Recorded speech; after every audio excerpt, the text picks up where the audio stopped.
This is Megan Mitchell with Agents of Change Social Work Test Prep. And I'm here today to present to you a social work short on personality disorders. This is one of my favorite topics to discuss and to present on. I just find it absolutely fascinating. I think back to my master's program when I took a course on abnormal psych, and I really enjoy learning more about this because I think that personality disorders can be quite complex. And I do want to preface this lesson by saying there's going to be an overview of what personality disorders are. We'll break down the different personality disorders, and then I'll give an example of a either fictional character or someone from history that may have been diagnosed with this disorder. Because of that, I want to preface this by saying the examples that are given are only for educational purposes. It is not a clinical diagnosis. It's really just to help you put an example to each one. So on the test day, you'll be able to access the information. So that's kind of my disclaimer for this. This is not a clinical diagnosis of the examples given. It's more for educational purposes. So let's go ahead and jump in. What are personality disorders? So a personality disorder is a type of mental disorder in which you have a rigid and unhealthy pattern of thinking, functioning, and behaving. Important to note here that often those people that are diagnosed with personality disorders will have trouble relating to either situations or people, and in some cases, they will have difficulty relating to reality.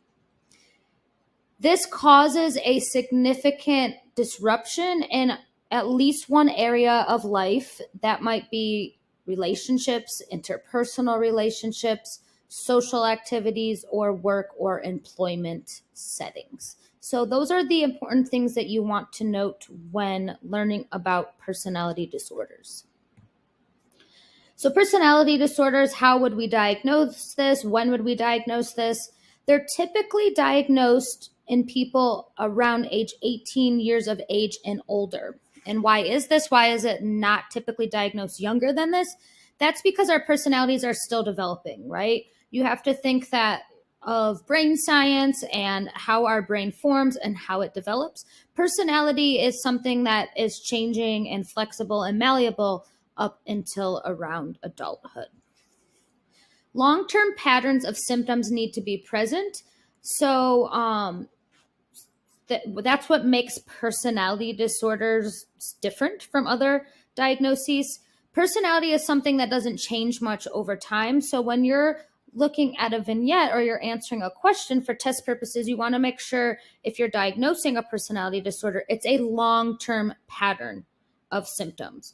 And oftentimes those symptoms have become part of the person because if you think personality is kind of more ingrained than other types of symptomology we might see.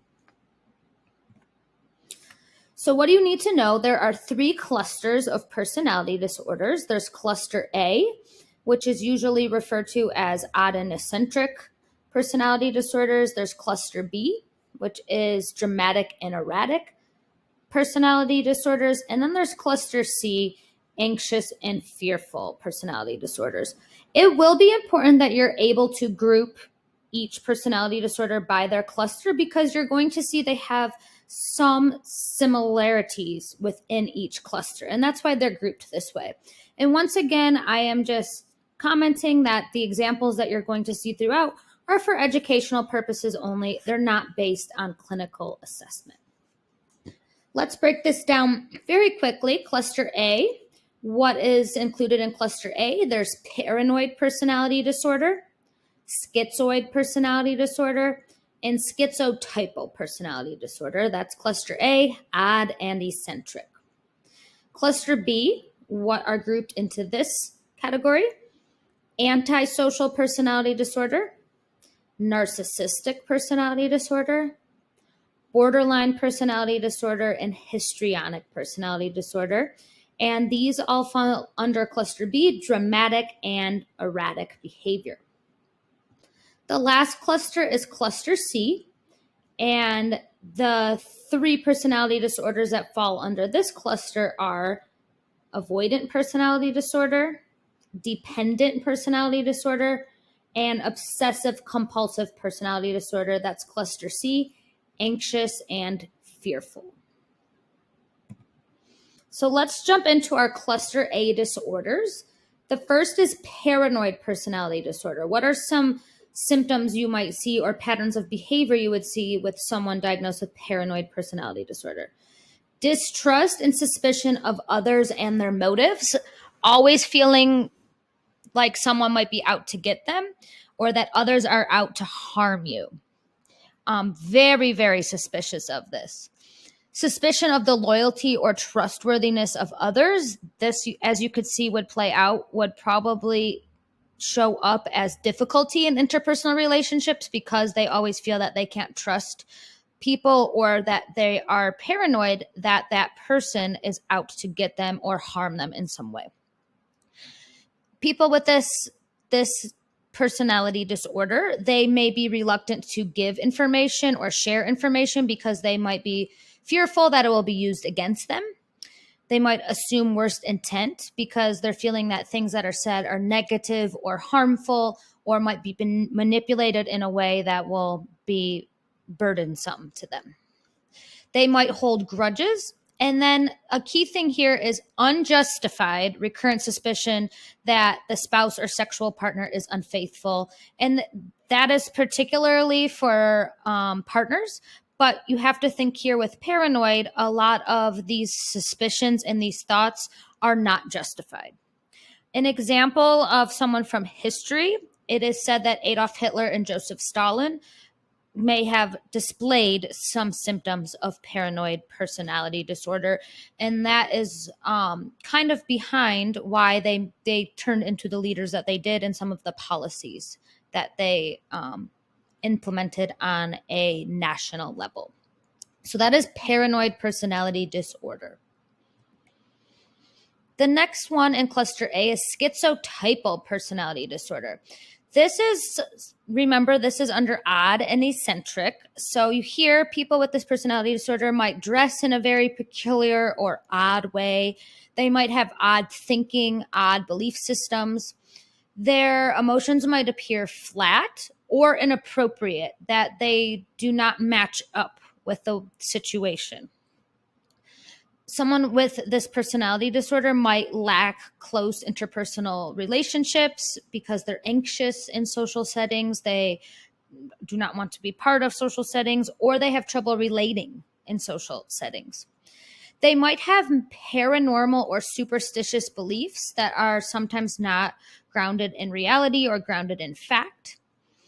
Here you might see magical thinking, where your thoughts cause certain events to occur. This is very common with children, very young children, but with this personality disorder, people that have some of the symptomology, they might believe that they have caused certain events to happen a certain way.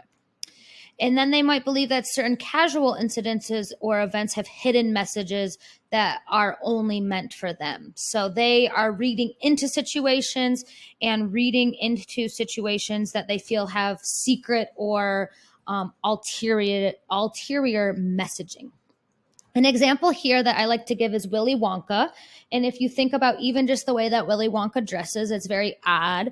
And as Willy Wonka is going through the movie and going through the chocolate factory and all those different things, there are very many instances of that magical thinking, that flat effect. So if you just want to look up a quick YouTube clip of Willy Wonka, you might be able to point out some of these characteristics. Our last personality disorder in cluster A is schizoid. So schizoid is a little bit different than the other two. The people who have this personality disorder often lack interest in social or personal relationships and prefer to be alone. This even could be with family members. They are not interested in engaging with others.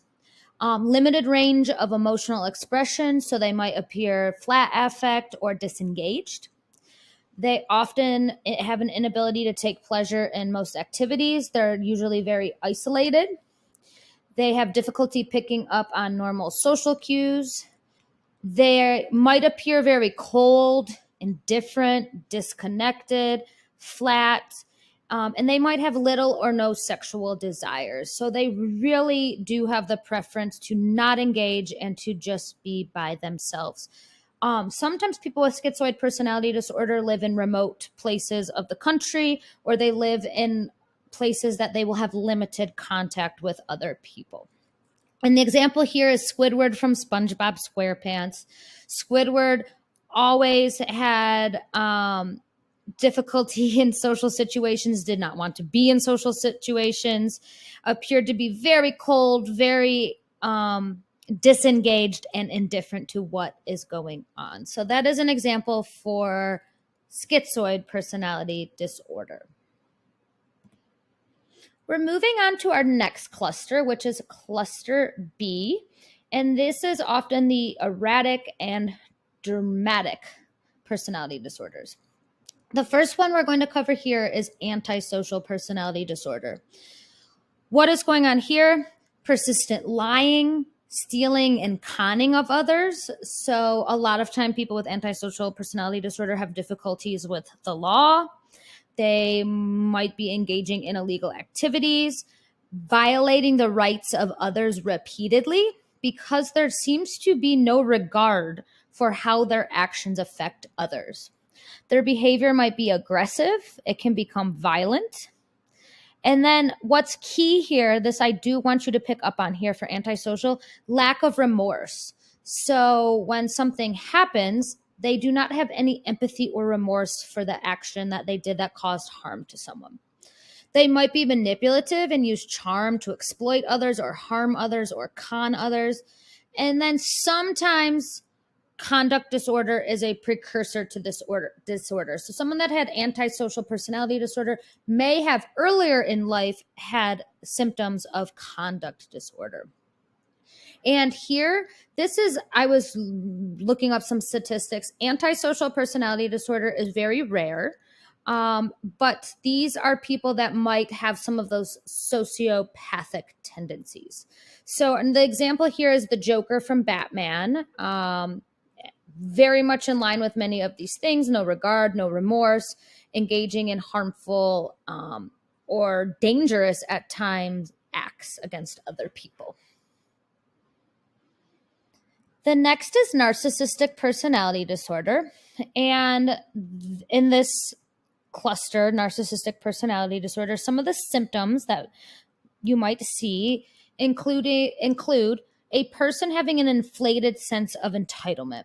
They might need constant and excessive admiration from others, or they might seek that within themselves. So they might be constantly reassuring or talking or admiring themselves. They have this feeling of superiority, that they are better than others. They inflate themselves and seem to make everything about them, focused on their accomplishments and their successes. There's a big exaggeration here. So say there is an achievement or they have a talent. If you are speaking with someone that has narcissistic personality disorder, they might exaggerate that they are the greatest in that area, or they are the expert in that area, even if there's not facts to back that up. They are obsessed with success and status as it relates to themselves and being held in that high regard. They need to be recognized. So like I said, they will always have that self-inflation. They might make the conversation circle back to them. They need to constantly be praised. They're inflating their sense of self, their accomplishments. And they have a very difficult time with interpersonal relationships because they don't see the point of view or read the feelings of others. And that's usually because they hijack the conversations, or they're not able to have a two-way relationship with others because they are so centered on themselves. An example here, one of my favorite shows is Walter White from Breaking Bad. And I think that you start to see some of these characteristics of narcissistic personality disorder become more pronounced throughout the show as he gets more and more involved. The next personality disorder is borderline personality disorder. What are some behaviors here? The person might be impulsive. They might be engaging in risky behavior, such as having unsafe sex, gambling, binge eating, excessive spending. There's a variety of different behaviors here that you might see with borderline personality disorder. Instability, I will say, is very big with borderline. So there is often an unstable sense of self, and very fragile. So that people here might be very sensitive, and oftentimes their interpersonal relationships are very intense. They might seem very all or nothing because there's up and down moods. People with borderline have higher risk of suicidal behavior or threats of self-harm and self-injury. Kind of to go with those up and down moods, there's an intense fear of being alone or being abandoned, but then also at the same time they might feel feelings of emptiness or loneliness. And then there's also intense anger and stress. So here you see a lot of ups and downs. You see a lot of swings, and the relationships are very, very compromised in people with borderline personality disorders. An example here is Rachel Bunch from the show Crazy Ex-Girlfriend. If you're not familiar with any of these examples, you can always just pop the names into YouTube or into Google and see what comes up in a quick search. The last personality disorder in cluster B is histrionic personality disorder. And in this personality disorder, those who have been diagnosed often are seeking attention, and that's kind of a constant behavior. Excessively emotional, dramatic, or sexually provocative to gain attention. Oftentimes with histrionic people appear to be putting on some sort of act because the behavior is very exaggerated. So there might be very dramatic behavior where the person's speaking dramatically. They might have strong opinions, but few facts or details to back them up. They are very easily influenced by others. They have emotions that cycle quickly, but they're very shallow, so they don't go very deep into any emotions, which would cause significant problems with interpersonal relationships. Very concerned with physical appearance. Sometimes it is sexually provocative, so the attention might be drawn to them in sexual ways. And they often have unrealistic ideas of what their relationships with others are, and they think they are closer with people than they really are. So here it's very dramatic, and it seems like sometimes people are putting on an act. An example here is Regina George from Mean Girls. You have to think here, she was kind of the ringleader who was always wanting attention, very dramatic, very at times having strong opinions that really are not factual based, and very concerned with physical appearance. I'm thinking how in most of the movie she's concerned with her status and her physical appearance. Moving on to cluster C, we have avoidant personality disorder. This is exactly what it sounds like, someone that is avoiding some parts of relationships. So here, avoidant personality disorder, sensitive to criticism or rejection. So they avoid relationships because they do not want to experience this hurt from the relationship. So they're going to avoid the relationships altogether. Avoidance of work activities that require interpersonal contact, feeling that they are unattractive, they're inferior, they're inadequate. So very, very hard on themselves and how they will relate to other people. They may be socially inhibited. They might be timid. They might not present with a strong personality. They might isolate themselves or avoid new activities out of fear of meeting other people, right? Because they do not want to be criticized. They don't want to be rejected.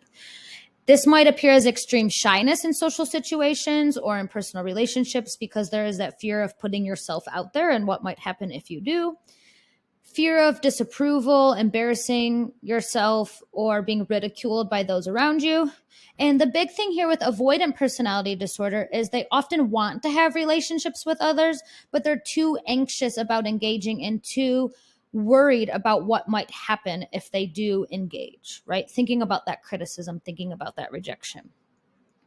The example here is Charlie Brown, very anxious, could be very shy in situations, not wanting to engage, and always wanting to kind of be on his own because he's worried about feeling inferior or feeling less than or being criticized. The next one is dependent personality disorder, and this sounds like what it's named after. Dependency on others, feeling that you need to be taken care of. So here, there's very little sense of independence. So people with dependent personality disorders might look or appear very clingy, right? Kind of latching on to relationships, finding worth in relationships with others, lacking self-confidence, low self-esteem, need reassurance from others to make even small decisions. So not being able to independently make those decisions on their own, right? Asking others, what should I do? And taking their opinion and making decisions based off of others' opinions. Does very conflict averse with dependent personality disorder, difficulty disagreeing with others. They don't want to be disapproved. So they kind of will go along with what others are saying to avoid the conflict. People with dependent personality disorders may find themselves in poor relationships or situations where they're being treated poorly, or even abusive relationships because they are so dependent on the other person and they're fearful of being on their own. And these are people that oftentimes are in new relationships, even when a close or intense or deep relationship has ended, out of fear of being on their own. So an example here is Cinderella. Obviously, everyone knows the story of Cinderella, lacking that self-confidence, clingy behavior to others, trying to fall in love. Our last one we're going to discuss is obsessive compulsive personality disorder. This is not the same as obsessive compulsive disorder. This is obsessive compulsive personality disorder, different. So I want that to be clear. Some similarities and some overlap, but they are different classifications. Someone with OCPD might be obsessed with orderliness and rules, and because of this, they are very inflexible. They have very black and white thinking around ways that things should be. Extreme perfectionism is a tendency with people with OCPD, which can cause a severe dysfunction or distress when perfection is not achieved. As we know, no one's perfect. Nothing can ever be perfect. So they often do not follow through on projects because they want it to be perfect and they will never achieve that. They like to be in control of people, tasks, situations, and they do not like to delegate or work collaboratively because they really need that order and that control. This would obviously cause some difficulties in interpersonal relationships. So they might mean they are neglecting their friends or not doing activities that they find enjoyable because they're obsessed with work and they're obsessed with productivity, doing. They often are rigid and stubborn. We talked about that inflexible thinking. They might be inflexible about morality, ethics, or values, not able to see other people's perspectives and just really getting stuck in their thinking. And they might be want to have control over many things in their life. So decisioning about budgeting, spending money, a variety of different things. An example here, it is said that Steve Jobs has some of the characteristics of obsessive compulsive personality disorder. That might be why he found so much success, because he was really, really focused on success and work and obsessing over the small details. That was our overview of personality disorders. If you have other examples that will help the information stick, I encourage you to come up with your own examples or use the ones that were given. It will be important that you're able to identify the personality disorders as well as characterize them into their different clusters, cluster A, cluster B, and cluster C. So if you are someone that is struggling with this topic, maybe you can write some information on flashcards. You could sort them into their different clusters, and you could come up with some examples yourself. If you are looking for more ASWB study content, you can always check out our paid materials. We have materials for everyone. Our paid program, it can be found on agentsofchangeprep.com. If you need to contact me, here is my contact info. We are always here to answer your questions and to help. And as always, I want to remind you that you got this. It is a hard test, but it is doable. Thank you for tuning in, and make sure to subscribe to my channel if you find this content helpful. Best of luck. Thank you for tuning in.